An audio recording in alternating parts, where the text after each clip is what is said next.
সিলেটে এনসিপির গাড়ি বহরে আবারও হামলা, নতুন শক্তির উত্থান ঠেকানোর চেষ্টা, অভিযোগ নাহিদের।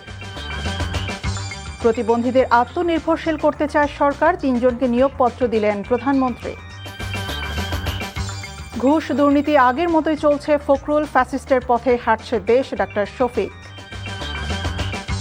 3 দিনের সফরে ঢাকায় যুক্তরাষ্ট্রের বিশেষ দূত সার্জিও গর, পররাষ্ট্রমন্ত্রীর সঙ্গে বৈঠক।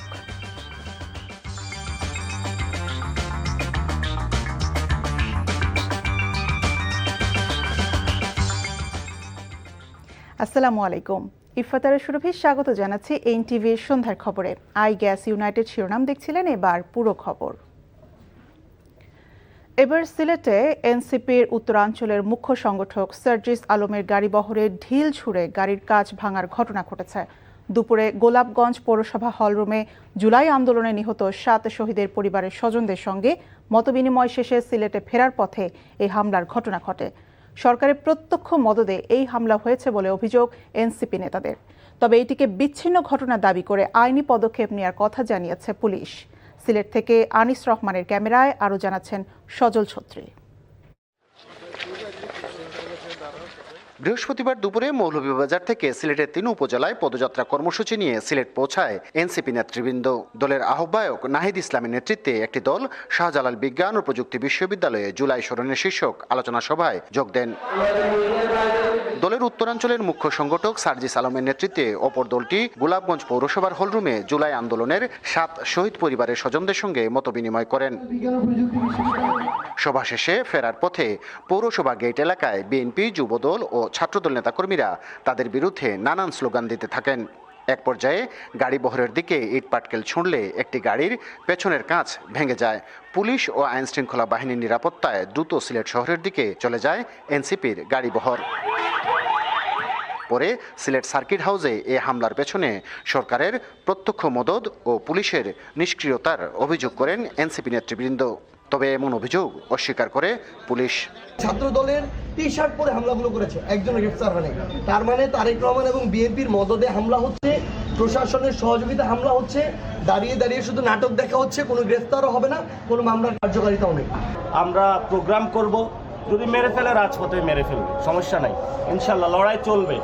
দেখা যাবে বাংলাদেশে সন্ত্রাসের হাত শক্তিশালী নাকি হলো গণতন্ত্রের হাত শক্তিশালী।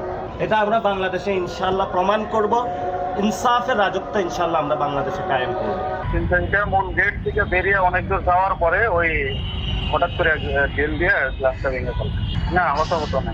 এই বিষয়ে আইনি পদক্ষেপ অব্যাহত, শনাক্তকরণের চেষ্টা চলছে। গাড়ি বহরে হামলার ঘটনায় ক্ষোভ প্রকাশ করেন এনসিপির আহ্বায়ক ও বিরোধী দলীয় চিফ হুইপ নাহিদ ইসলাম। তিনি বলেন, দেশে নতুন রাজনৈতিক শক্তির উত্থান ঠেকাতে বারবার বিরোধীদের উপর হামলার ঘটনা ঘটছে। সরকার সংস্কার চাচ্ছে না, সরকার কোনো ধরনের গণতান্ত্রিক পরিবর্তন করতে দিবে না এবং কোনো রাজনৈতিক শক্তি নতুন করে উত্থান ঘটুক সেটাও চাচ্ছে না। একইভাবে পুরনো কায়দা বিরোধী দলকে আক্রমণ করা হচ্ছে, হামলা করা হচ্ছে। খালেদা জিয়ার গাড়ি বহরে যেভাবে সন্ত্রাসীরা হামলা করেছিল, একই কায়দায় কিন্তু তারা এখন আমাদের গাড়ি বহরে হামলা করছে। তো এর জবাব ইনশাল্লাহ বাংলাদেশের জনগণ দিবে। রাতে সিলেটের কানাইঘাট ও ওসমানীনগর উপজেলায়ও পদযাত্রা ও সভা করার কথা রয়েছে এনসিপির। এছাড়া শুক্রবার সিলেটের আরও 3 উপজেলায় পদযাত্রা ও সমাবেশ করবে দলটি। সজল ছত্রী, এনটিভি নিউজ, সিলেট। কর্মসংস্থানের মাধ্যমে প্রতিবন্ধী ব্যক্তিদের সমাজের মূল ধারায় সম্পৃক্ত করার কাজ করছে সরকার। এর অংশ হিসেবে প্রতিবন্ধী 3 ব্যক্তির হাতে নিয়োগপত্র তুলে দিয়েছেন প্রধানমন্ত্রী তারেক রহমান। এদিন প্রধানমন্ত্রীর সাথে সাক্ষাৎ করেছেন জুলাই আন্দোলনের লড়াকু সৈনিক, ছাত্রদল কর্মী আজিজুর রহমান। হাসান মাহমুদের রিপোর্ট। উত্তাল জুলাই অভ্যুত্থান যখন সফলতার দ্বার প্রান্তে, সেই 2024-এর আগস্টের 4 তারিখে মিরপুর দখলে নিতে যে যুবক জীবন বাজি রেখেছিলেন, তিনি মিরপুর বাংলা কলেজের শিক্ষার্থী আজিজুল। তবে শুধু ছাত্রদল করায় তার মেলেনি জুলাই যোদ্ধার স্বীকৃতি। লেখাপড়ার খরচ চালাতে হচ্ছে সিএনজি চালিয়ে। প্রধানমন্ত্রীর ডাকে তার সচিবালয় কার্যালয়ে তারেক রহমানের সাথে সাক্ষাৎ করেন আজিজুল। আজিজুলের কষ্টের কথা শোনেন প্রধানমন্ত্রী। পুলিশের গুলিতে মাথার রক্ত বন্ধ করতে আজিজুল যে পতাকা বেঁধেছিলেন, সেই রক্ত ভেজা পতাকা তিনি তুলে দিলেন প্রধানমন্ত্রী তারেক রহমানের হাতে। তো আমার মনে হলো যে আমার জুলাইয়ের রক্তাক্ত পতাকাটা যে একমাত্র যদি আমি কারো হাতে তুলে দিতে পারি, সেটা হলো আমাদের দলের চেয়ারম্যান স্যার এবং মাননীয় প্রধানমন্ত্রী জনাব তারেক রহমান। তো ওইখান থেকেই চিন্তা এবং তার কাছে দেওয়া, আলহামদুলিল্লাহ আমি ভালোভাবে তার কাছে পতাকাটা দিতে পেরেছি।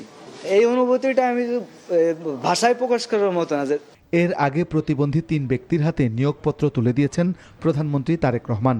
জন্ম থেকেই 2 হাত পা না থাকা নীলা খাতুন পা দিয়ে লিখে স্নাতকোত্তর সম্পন্ন করেছেন। তাকে রাজধানীর মিরপুরের জাতীয় প্রতিবন্ধী উন্নয়ন ফাউন্ডেশনে শিক্ষক পদে নিয়োগ দেওয়া হয়েছে। আয়শা আক্তারও মুখ দিয়ে লিখে সম্পন্ন করেছেন স্নাতকোত্তর। তাকে গাইবান্ধা ব্যায়াম ল্যাবরেটরি স্কুল অ্যান্ড কলেজে ক্লাস সুপারভাইজার পদে নিয়োগ দেওয়া হয়েছে। অন্ধ হাসমত আলী নিয়োগ পেয়েছেন সমাজকর্মী পদে। Hasan Mahmud, NTV news, Dhaka. সরকারি দায়িত্ব নেওয়ার 5 মাস পরও ঘুষ দুর্নীতি পুরোপুরি বন্ধ না হওয়ায় ক্ষোভ জানিয়েছেন স্থানীয় সরকারমন্ত্রী মির্জা ফখরুল ইসলাম আলমগীর। তিনি অভিযোগ করেন অনেকেই ভোল পাল্টে জুলাই যোদ্ধা হয়ে অপকর্মে লিপ্ত। আর ৭১-এর মতো জুলাই আন্দোলন নিয়ে কেউ যেন ব্যবসা করতে না পারে সে ব্যাপারে সজাগ থাকার আহ্বান জানিয়েছেন তথ্যমন্ত্রী জহিরুদ্দিন স্বপন। রাজধানীর তথ্য ভবনে জুলাই শহীদ দিবস উপলক্ষে আলোচনায় এসব কথা বলেন তারা। রিপোর্ট করছেন জাহিদ রহমান। জুলাই শহীদ দিবস উপলক্ষে রাজধানীর ডিএফপিতে তথ্য সম্প্রচার মন্ত্রণালয়ের প্রকাশনা অধিদপ্তর প্রদর্শনী ও বইয়ের মোড়ক উন্মোচনের আয়োজন করে। পরে মিলনায়তনে আলোচনায় স্থানীয় সরকার মন্ত্রী মির্জা ফখরুল ইসলাম আলমগীর সাম্যের দেশ গড়তে যার যার জায়গায় সঠিকভাবে কাজ করার আহ্বান জানান। আমরা যদি এই মূল্য দেওয়াটাকে ধারণ করতে না পারি, সেটাকে সামনে রেখে যদি আমরা আপনার পরিবর্তনের চেষ্টা না করতে পারি, তাহলে তো আপনার এই মায়ের এই অশ্রুধারা, বীরের এই রক্তস্রোত এমনি এমনি হারিয়ে যাবে। কথাগুলো বলছি অনেক কষ্টে। আমার এই 4-5 মাসের মন্ত্রিত্বের অভিজ্ঞতা আপনার একটু বলা দরকার। আমি দেখছি যে কিছুই বদলায়নি। একইভাবে আপনার যারা ঘুষ খেত তারা ঘুষ খাওয়ার ফল দিয়ে বিক্রি করছে। একইভাবে যারা আটকে দিত ভালো একটা কাজকে আটকে দিচ্ছে। একইভাবে ওই আমি বললাম যে আপনার ভোল পাল্টাচ্ছে, পাল্টে দিয়ে চলে আসছে। এখন আপনার দেহে বিকাম হরিয়ার দেন দ্য পো। ওরাই এখন অনেক বেশি আপনার জুলাই যোদ্ধা হয়ে গেছে। আর তথ্যমন্ত্রী বলেন, আগামী দিনের রাজনীতিতে জুলাই অত্যন্ত গুরুত্বপূর্ণ অধ্যায়। আজ আমরা জুলাই এই শহীদকে স্মরণ করার সময় আমাদেরকে খুব স্পষ্টভাবে বুঝতে হবে, স্বাধীনতা যুদ্ধের পরে যুদ্ধের চেতনাকে প্রতিষ্ঠিত করার বদলে যারা যুদ্ধের প্রকল্পকে ব্যবসার প্রকল্প হিসাবে ব্যবহার করেছিলেন, আমরা জুলাইকে নিয়ে যেন তেমনি কোনো একটি লাভজনক প্রকল্পের কোনো উদ্যোগ তাকে দেখতে না পাই। বৈষম্যহীন শোষণমুক্ত দেশ গড়তে জুলাই গণঅভ্যুত্থানে শহীদ ও আহতদের শ্রদ্ধাভরে স্মরণ করা হয় আলোচনা সভায়। Zahid Rahman, NTV news, Dhaka. সব জায়গায় নির্লজ্জ দলীয়করণ এবং বাছাই করে দুর্নীতিগ্রস্তদের পদায়নের অভিযোগ করেছেন জামায়াত ইসলামী আমির ও বিরোধী দলীয় নেতা ডক্টর শফিকুর রহমান। জুলাই শহীদ পরিবার ও আহতদের সঙ্গে মতবিনিময়ে তিনি বলেন, গণভোটের গণরায় বাস্তবায়ন ও জুলাই গণহত্যার বিচার অবশ্যই হতে হবে। সভায় নেতারা অভিযোগ করেন, আহত ও শহীদ পরিবারের সদস্যরা বিভিন্ন স্থানে হামলার শিকার হচ্ছেন। এটা পলিটিক্যাল মুভমেন্ট ছিল না। রাজধানীর কাকরাইলে আইডিবিতে জুলাই গণঅভ্যুত্থানের শহীদ পরিবার ও আহতদের নিয়ে মতবিনিময় সভার আয়োজন করে জামায়াতে ইসলামীর ঢাকা মহানগর উত্তর ও দক্ষিণ। এতে অংশ নিয়ে আহত ও শহীদ পরিবারের সদস্যরা বলেন, যে সংবিধান ৭৫-এর বাকশাল প্রতিষ্ঠা এবং স্বৈরাচার তৈরিতে সহায়তা করে, সে সংবিধান কখনো দেশের উপকারে আসবে না। বাংলাদেশ সরকারের কাছে এই দাবিটুকু রাখতে চাচ্ছি, তারা যেন অনতি বিলম্বে জুলাই সনদ বাস্তবায়ন করে। যে সংবিধান ৭১ থেকে ৭৫ বাকশাল কায়েম করেছে, সেই সংবিধান কখনো আমাদেরকে পরিপূর্ণ স্বাধীনতা দিতে পারবে না। আমরা কোনো চিকিৎসা পাচ্ছি না, কিন্তু কেন আমরা এই গণ অভ্যুত্থান করে আমরা পঙ্গু হলাম? মতবিনিময় সভায় বিশিষ্টজনরা অভিযোগ করেন, পতিত স্বৈরাচারের সহযোগীদের রক্ষায় এখনো তৎপরতা চলছে। আপনারা দেশকে এই সংকট থেকে মুক্ত করেন এবং এই মুক্ত করার জন্য ফার্স্ট স্টেপ যেটাকে বলে, মানুষই বলে না যে প্রথম পদক্ষেপ হলো আপনি জুলাইকে ধারণ করেন। যারা শহীদ হয়েছেন সেই সমস্ত পরিবারের পাশে দাঁড়ানো, তারা যে স্বপ্ন দেখেছিল সেই স্বপ্নকে আপনি বাস্তবায়ন করেন। বিরোধী দলীয় নেতা ডাক্তার শফিকুর রহমান তার বক্তব্যে রাষ্ট্রায়ত্ত প্রতিষ্ঠানে দলীয় নিয়োগের কঠোর সমালোচনা করেন। গণভোটের রায় বাস্তবায়নে সরকারকে বাধ্য করার হুঁশিয়ারি দেন তিনি। আজকে সবই রয়ে গেল, সেই কোটা অত্যন্ত নিকৃষ্টভাবে এখন বাস্তবায়ন হচ্ছে। বিশ্ববিদ্যালয়ের জেলা পরিষদের প্রশাসক, তারপরে ব্যাংক, বিমা কর্পোরেশন, সরকারি বেসরকারি আধা সরকারি সেক্টর, সব জায়গায় এখন একদম নির্লজ্জ দলীয়করণ চলতেছে। তিনি আরও বলেন, স্বৈরাচার থেকে মুক্তি পেলেও ফ্যাসিস্টের দেখানো পথে আবারও অন্ধকার গলিতে ঢুকে যাচ্ছে দেশ। Nahid Prince, NTV news, Dhaka. রাষ্ট্রীয় অতিথি ভবন পদ্মায় সন্ধ্যায় পররাষ্ট্রমন্ত্রী ডক্টর খলিলুর রহমানের সাথে বৈঠকে বসেছেন যুক্তরাষ্ট্রের বিশেষ দূত সার্জিও গোর। এর আগে দুপুরে ঢাকায় এসে পৌঁছান যুক্তরাষ্ট্রের এই বিশেষ দূত। কূটনৈতিক সূত্র জানায়, বৈঠকে সম্প্রতি প্রধানমন্ত্রী তারেক রহমানের চীন সফরে মোংলা বন্দরের আধুনিকায়ন, তিস্তা প্রকল্প, প্রতিরক্ষা সহযোগিতা এবং চট্টগ্রামে চীনা অর্থনৈতিক অঞ্চল প্রতিষ্ঠা নিয়ে যেসব চুক্তি হয়েছে সেগুলোর অগ্রগতি নিয়ে ওয়াশিংটনের বিশেষ নজর থাকবে। পাশাপাশি 3 দিনব্যাপী এই সফরে দুই দেশের বাণিজ্য চুক্তি বাস্তবায়ন, ইন্দো প্যাসিফিক কৌশলে বাংলাদেশের কূটনৈতিক অবস্থান এবং সার্বিক রাজনৈতিক পরিবেশ নিয়ে রাজনৈতিক দল ও নাগরিক সমাজের প্রতিনিধিদের সাথে মতবিনিময় করবেন বিশেষ দূত। এর মধ্যে শুক্রবার সার্জিও গোর কক্সবাজারের রোহিঙ্গা শরণার্থী শিবির পরিদর্শন ও শনিবার প্রধানমন্ত্রীর সঙ্গে সাক্ষাতের মধ্য দিয়ে তার বাংলাদেশ সফর শেষ করবেন।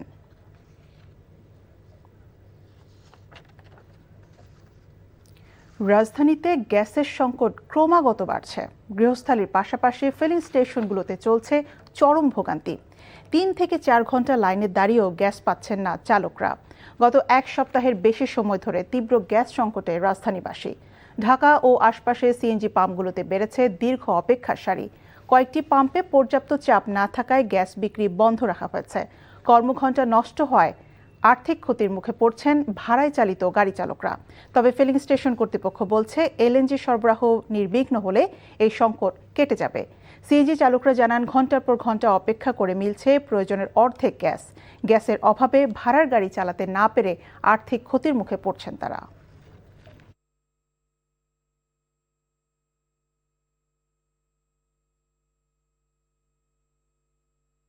গ্যাসের প্রেশার নাই, যাও দু একটা পাম্প খোলা আছে, 50% তো পরে বন্ধ, তার বেশি বন্ধ, যার কারণে আমরা বারবার হয়রানি হচ্ছি।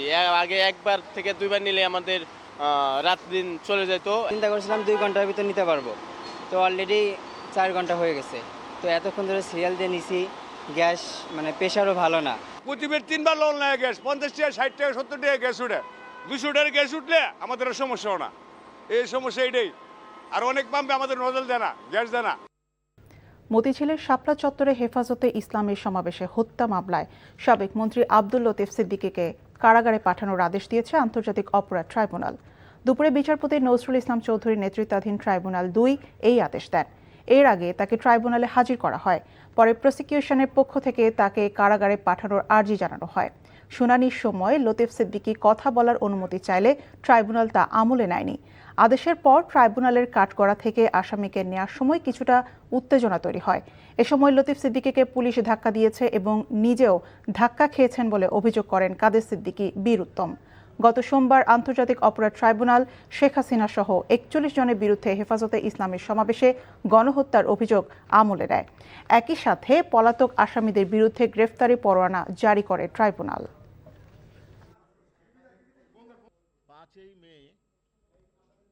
একজন নিষ্পাপ নিষ্কলুষ মানুষকে অন্যায়ভাবে একটা উদ্দেশ্য নিয়ে আসামি করা, এর শুধু প্রতিবাদ জানাতে এসেছি। আমার গায়েও ধাক্কা লেগেছে। লতিফ সিদ্দিকী 87 বছর বয়স, যার মানুষ বাঁচে কদিন, যে অপরাধটা করেন নাই তার ফাঁসি হয়, আমরা সাদরে গ্রহণ করব, কারণ আল্লাহ তাআলা তাকে তখন মুক্তি দেবেন, আল্লাহ নিজেই বলেছেন। তাদের যে সম্মিলিত সিদ্ধান্ত প্রধানমন্ত্রীকে জানিয়েছিলেন তৎকালীন, তাদের পরামর্শ উস্কানি সিদ্ধান্ত গ্রহণ করে যে নারকীয় নৃশংসটা ঘটনা ঘটিয়েছিল, তার পরামর্শদাতা, উস্কানিদাতা এবং সিদ্ধান্তদাতার মধ্যে উনি একজন, এবং এই সিদ্ধান্তের বলেই 61 জন ব্যক্তিকে হত্যা করা হয়েছে। চট্টগ্রামে খুন, সন্ত্রাস, চাঁদাবাজিতে নেতৃত্ব দেয়া আলোচিত সন্ত্রাসী ডেভিড ইমনকে 3 সহযোগী সহ কারাগারে পাঠানো হয়েছে। তার কাছ থেকে ভারতের নাগরিকত্বের আধার কার্ড জব্দ করা হয়েছে। দুপুরে সংবাদ সম্মেলনে চট্টগ্রামের পুলিশ সুপার মাসুদ আলম এসব তথ্য জানান। তিনি বলেন, ডেভিডকে নিয়ে অভিযান চালিয়ে বিভিন্ন অস্ত্র উদ্ধার করা হয়েছে। বিদেশে অবস্থানরত বড় সাজ্জাদ নামের এক শীর্ষ সন্ত্রাসীর ডানহাত হিসেবে চট্টগ্রামে খুন, সন্ত্রাস, চাঁদাবাজির ঘটনার নেতৃত্ব দিত ডেভিড ইমন। 13 মামলার আসামি ডেভিডকে ধরতে বেশ কিছুদিন ধরে চলে এই অভিযান। ভারতে পালানোর সময় ডেভিডকে 3 সহযোগী সহ যশোর থেকে গ্রেফতার করা হয়। এই সন্ত্রাসীদের যে নেটওয়ার্ক, শক্ত একটা নেটওয়ার্ক ছিল, একবার বিদেশ থেকে যেটা পরিচালিত হচ্ছিল বড় সাজ্জাদ বাহিনী থেকে শুরু করে, ওই পাশে কে পার করবে এবং ভারতে কে রিসিভ করবে, এটাকে তো সব ঠিক করা ছিল। ইভেন ওই পাশে আধার কার্ড একটা বলে ইন্ডিয়াতে আছে, ওই আধার কার্ডও তার কাছে আমরা পেয়েছি। শুধু প্রেসক্রিপশনে ওষুধ লেখাই নয়, মানুষের জীবন গড়ার শিক্ষাদাতা হতে চিকিৎসকদের প্রতি আহ্বান জানিয়েছেন স্বাস্থ্যমন্ত্রী সরদার শাখাওয়াত হোসেন। সকালে রাজধানীর মহাখালী নিপসাম মিলনায়তনে গবেষণার ফলাফল প্রকাশ অনুষ্ঠানে তিনি বলেন, চিকিৎসায় নিরাময়ের চেয়ে রোগ প্রতিরোধের উপর বেশি জোর দিতে হবে। চিকিৎসকদের সাধারণ মানুষের চেয়েও বেশি মানবিক হওয়ার আহ্বান জানান তিনি।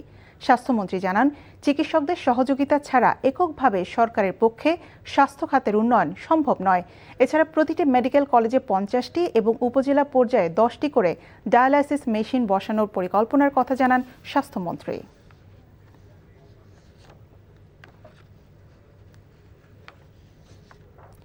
প্রান্তিক জনগোষ্ঠীকে ডিজিটাল দক্ষতায় স্বাবলম্বী করতে digital inclusion for marginalised communities উদ্যোগের 2য় পর্যায় শুরু করেছে গ্রামীণফোন। রাজধানীর একটি হোটেলে আয়োজিত অনুষ্ঠানে 2য় পর্যায় শুরুর পাশাপাশি এই উদ্যোগটি প্রথম পর্যায়ে অর্জিত সাফল্য উদযাপন করা হয়। অনুষ্ঠানে প্রধান অতিথি ছিলেন ডাক, টেলিযোগাযোগ ও তথ্য প্রযুক্তি মন্ত্রী ফকির মাহবুব আনাম স্বপন।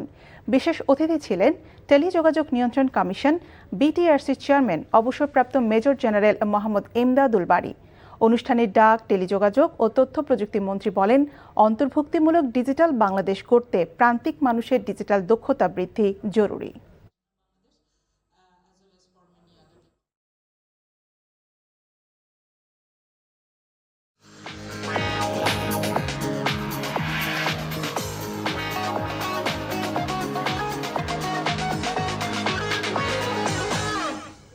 মার্কেন্টাইল ব্যাংক অর্থনীতির খবর।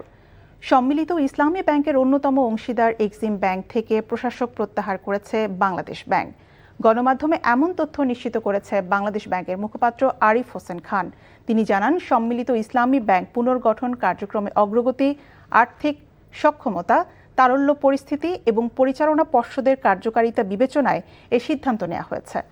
কেন্দ্রীয় ব্যাংকের পক্ষ থেকে জানানো হয়, আগস্ট মাস থেকে পর্যায়ক্রমে সোশ্যাল ইসলামী, ফার্স্ট সিকিউরিটি, ইউনিয়ন এবং গ্লোবাল ইসলামী ব্যাংক থেকেও প্রশাসক প্রত্যাহার করা হবে। তবে সব ব্যাংক থেকে একযোগে প্রশাসক সরানো হবে না বলেও জানায় কেন্দ্রীয় ব্যাংক। ইংল্যান্ডের টেস্ট অধিনায়কের দায়িত্বে আবারও ফিরলেন জো রুট। সেই সঙ্গে নিউজিল্যান্ডের সাবেক অধিনায়ক স্টিফেন ফ্লেমিংকে টেস্ট দলের কোচ হিসেবে নিয়োগ দিয়েছে ইংলিশ ক্রিকেট বোর্ড। 53 বছর বয়সে ফ্লেমিং এর আগে কখনো কোনো জাতীয় দলের প্রধান কোচ হিসেবে কাজ করেননি। তবে আইপিএলে চেন্নাই সুপার কিংসের প্রধান কোচ হিসেবে 17 বছরের দায়িত্বকালে দলটিকে রেকর্ড 5 বার শিরোপা জিতিয়েছেন তিনি। ফ্লেমিং এর আগে এই দায়িত্বে ছিলেন আরেক কিউই ব্র্যান্ডন ম্যাককালাম। লাল বলে ব্যর্থতার দায়ে বরখাস্ত হলেও সাদা বলের দায়িত্বে এখনও বহাল আছেন ম্যাককালাম। এদিকে 4 বছর পর আবারও টেস্ট দলের নেতৃত্বে ফিরলেন জো রুট। 2017 থেকে 2022 সাল পর্যন্ত প্রথম দফায় টেস্ট অধিনায়কত্ব করেছিলেন 35 বছর বয়সী রুট। তার নেতৃত্বে 65 ম্যাচে রেকর্ড 27টি টেস্ট ম্যাচ জিতেছিল ইংল্যান্ড। খবর শেষ করছি, যাবার আগে আই গ্যাস ইউনাইটেড শিরোনামগুলো আরেকবার। সিলেটে এনসিপির গাড়ি বহরে আবারও হামলা, নতুন শক্তির উত্থান ঠেকানোর চেষ্টা, অভিযোগ নাহিদের। প্রতিবন্ধীদের আত্মনির্ভরশীল করতে চায় সরকার, 3 জনকে নিয়োগপত্র দিলেন প্রধানমন্ত্রী। ঘুষ দুর্নীতি আগের মতোই চলছে ফখরুল, ফ্যাসিস্টের পথেই হাঁটছে দেশ, ডক্টর শফিক। 3 দিনের সফরে ঢাকায় যুক্তরাষ্ট্রের বিশেষ দূত সার্জিও গর, পররাষ্ট্রমন্ত্রীর সঙ্গে বৈঠক। এই ছিল সন্ধ্যার খবরে। এই খবরের ভিডিও সহ আপডেট জানতে ভিজিট করুন এনটিভি অনলাইন www.ntvbd.com। এছাড়াও এনটিভি জনপ্রিয় সব অনুষ্ঠান এবং খবরের আপডেট জানতে ভিজিট করুন আমাদের ইউটিউব ও ভেরিফাইড ফেসবুক পেজ। রাত 10:30 রাতের খবর দেখার আমন্ত্রণ রইল। ধন্যবাদ সবাইকে।